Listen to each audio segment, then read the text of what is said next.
ఆంధ్రప్రదేశ్ రాష్ట్ర మాల మహానాడు తరపున మన ప్రస్తుత కూటమి ప్రభుత్వంలో ఉన్నటువంటి సాంఘిక సంక్షేమ శాఖ మంత్రి డాక్టర్ డోలా బాలవీరాంజనేయ స్వామి గారికి ప్రత్యేకమైనటువంటి జేబీఎంలు అభినందనలు తెలియజేస్తున్నాం. వాస్తవంగా ఈ కూటమి ప్రభుత్వం అధికారంలోకి వచ్చిన తర్వాత మేము అనేక పర్యాయాలు దళిత సంఘాలు కుల సంఘాలతోటి మాల మహానాడు ఆధ్వర్యంలో మన యొక్క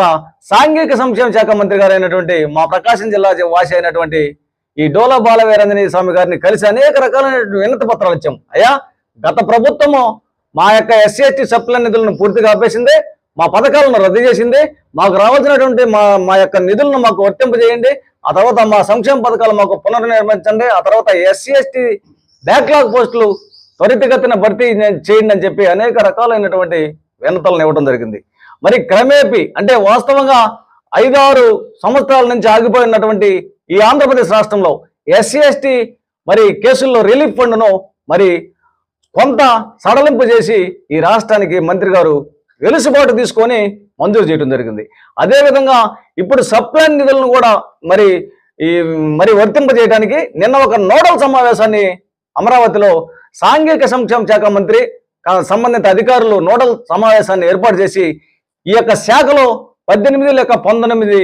హెచ్ఓడీలు అంటే అన్ని కార్యాలయాలు ఈ యొక్క సప్లై నిధులు ఖర్చు చేయాల్సినటువంటి దాని మీద ఒక నోడల్ సమావేశాన్ని ఏర్పాటు చేస్తే ఈ నోడల్ సమావేశానికి ఆంధ్రప్రదేశ్ రాష్ట్రంలో ఉన్నటువంటి హెచ్ఓడీలు అందరూ గైర్హాజరు అవడం జరిగింది. వాస్తవంగా మీరు అందరూ ప్రజలారా గమనించాలా, ఈ యొక్క ఎస్సీ ఎస్టీ సప్లై నిధుల మీద మరి వార్షిక సంవత్సరం దాటిపోతున్న సందర్భంలో ఎవరు ఎన్ని ఖర్చు పెట్టారు, వాట్ ఈజ్ వాట్ అనే దాని మీద ఒక నోడల్ సమావేశాన్ని కేబినెట్ మంత్రి నిర్వహించినటువంటి సందర్భంగా కేవలం దళిత గిరిజనులు అంటే లెక్కలేని విధంగా చులకన భావంతో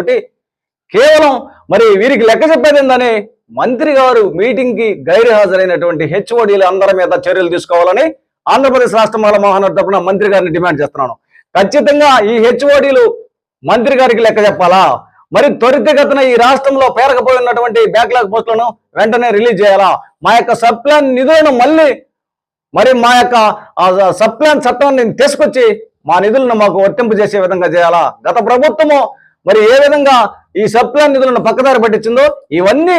మాకు వర్తింపు చేయాలని మీరు ఇదే విధంగా పనిచేసి మా ఉన్నత పత్రాల్లో మనం చూసి ఇదే విధంగా పనిచేసి దళిత గిరిజనుల యొక్క మరి వీరికి ఈ దళిత గిరిజనుల నిరుద్యోగులకి ఆశ్రయం కల్పించే విధంగా మంత్రి గారు చేయాలని ఆంధ్రప్రదేశ్ రాష్ట్ర మాల మహానాడు తరపున కోరుకుంటున్నాను. అదేవిధంగా మంత్రి గారికి మొన్న ఈ ప్రకాశం జిల్లాలో ప్రత్యేకంగా కూడా ఒకటి మేము చెప్పడం జరిగింది. ఇక్కడ ఉన్నటువంటి ఎస్సీ బాలుర హాస్టల్ విధానంలో గత